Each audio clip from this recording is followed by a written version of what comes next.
Salut, c'est Clément. Dans cette vidéo, je vais parler de la nuance entre authenticité et intelligence sociale. C'est une question qu'on m'a posée dans les commentaires qui est bien sûr profonde et pas évidente à répondre.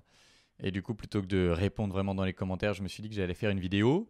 Parce qu'en effet, je comprends, quand on se lance dans l'authenticité, il y a des moments où on va être confronté à des situations, on se dit, bon, moi, ce que j'aurais vraiment envie d'exprimer, c'est tel truc, mais en même temps, est-ce qu'il ne faudrait pas plutôt que je me comporte de telle manière, etc. Et ça peut créer des dilemmes.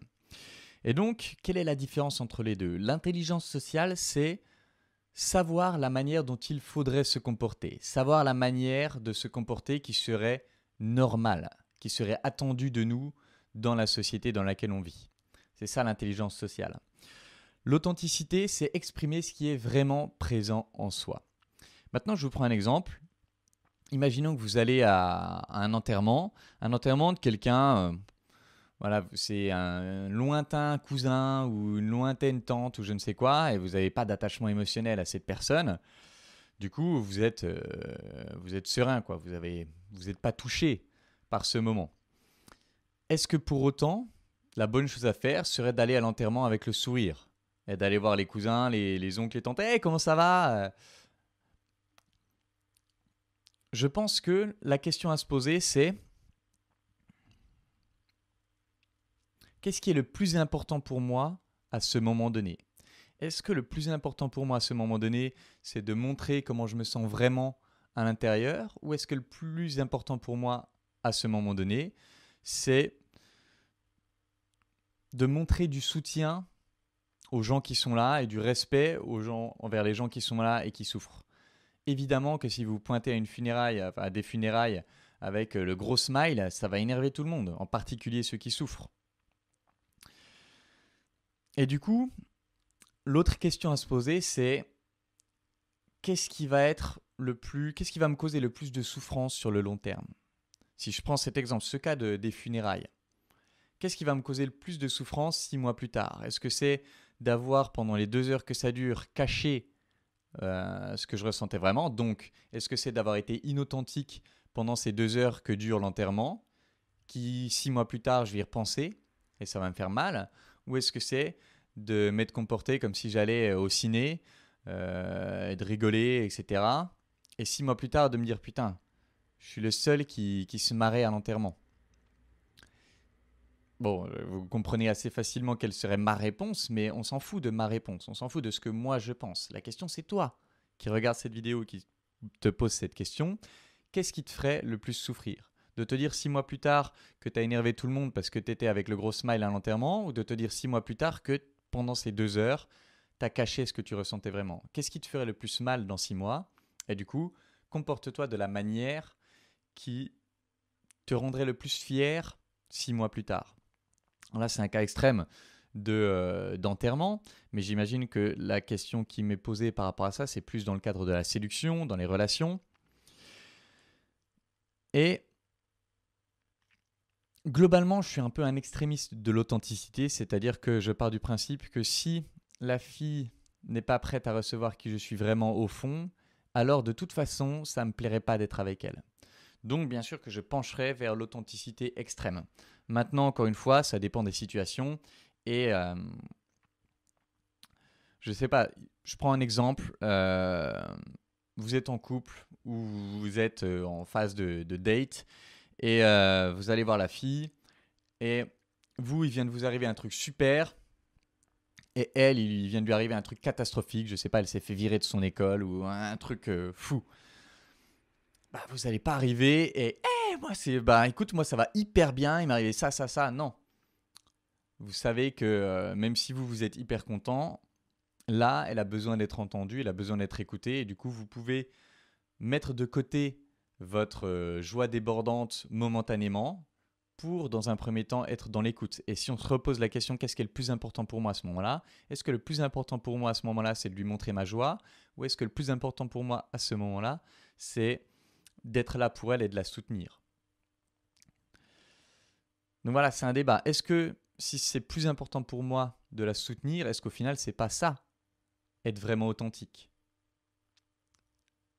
Vous voyez ce que je veux dire? Parce qu'au final, c'est pas parce que 1 minute avant, j'avais envie de célébrer, que 1 minute après, ce qui est authentique en moi ne pourrait pas changer.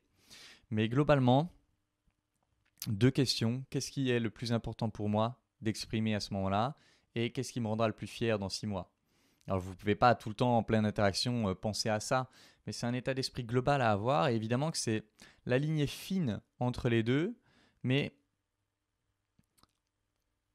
je pense que globalement, voilà, sur 50 ans de vie, est-ce que c'est fondamental d'être 100% authentique lors des 50 ans de vie?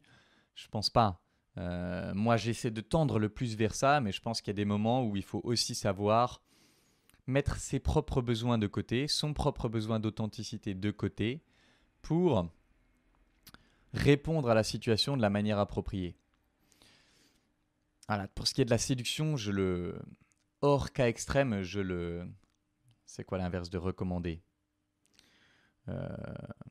Bref, je vous conseille pas du tout de le faire. Pour ce qui est de la séduction, voilà, encore une fois, hormis cas extrême, de lui arriver un truc, etc., je vous conseillerais de toujours aller pour l'authenticité parce que de toute façon, si elle n'est pas prête à vous recevoir maintenant, comme ça ressortira à un moment donné dans votre éventuel couple et ce sera la merde plus tard. Donc, je dirais dans la séduction, soyez le plus proche du 100% authentique que vous pouvez.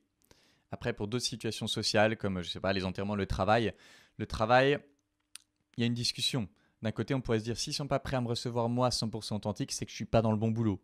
Certes, mais et si j'ai besoin de ce boulot? Et si là, tout de suite, je n'ai pas de possibilité de rebondir, ben, je ne vais pas aller dire à mon patron que je trouve que ce qu'il fait, c'est de la merde. Même si je le pense. Donc, encore une fois, qu'est-ce qui est le plus important pour moi à ce moment donné? Qu'est-ce qui me rendra le plus fier dans 6 mois? Et essayer de doser, essayer de sentir ces choses-là. Bien sûr que vous allez vous tromper. Bien sûr qu'il y a des moments où vous allez choisir l'intelligence sociale, de vous adapter à ce qui est attendu de vous. Et 2 heures plus tard, vous allez dire putain, mais j'aurais pas dû faire ça. Au final, ça m'a rien apporté, etc. Ben ouais, vous allez vous tromper dans ce sens-là, vous allez vous tromper dans l'autre sens, mais c'est pas grave. Ce qui compte, c'est d'aller globalement sur le bon chemin, d'aller globalement dans la bonne direction. Et bien sûr que vous allez faire des erreurs. Tout le monde fait des erreurs. Moi encore aujourd'hui.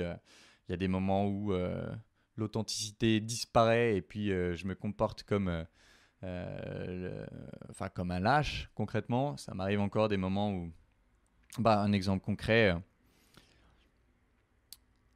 Là, il y a un cours avec une prof où le cours est vraiment hyper ennuyeux et je suis allé la voir à la fin pour lui en parler, pour lui dire, voilà, j'ai l'impression que tout l'amphi s'ennuie. Elle nie le truc, elle part. Et du coup, je vais au micro et je demande à l'amphi, qui s'est ennuyé? Et là, tout l'amphi lève la main. Et pile à ce moment-là, la prof re-rentre dans la salle parce qu'elle avait oublié son téléphone. Et donc, je pense qu'elle a vu les mains levées.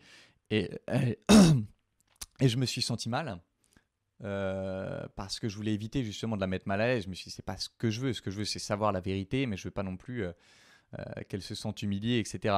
Et du coup, là, je vais avoir cours avec elle mardi prochain.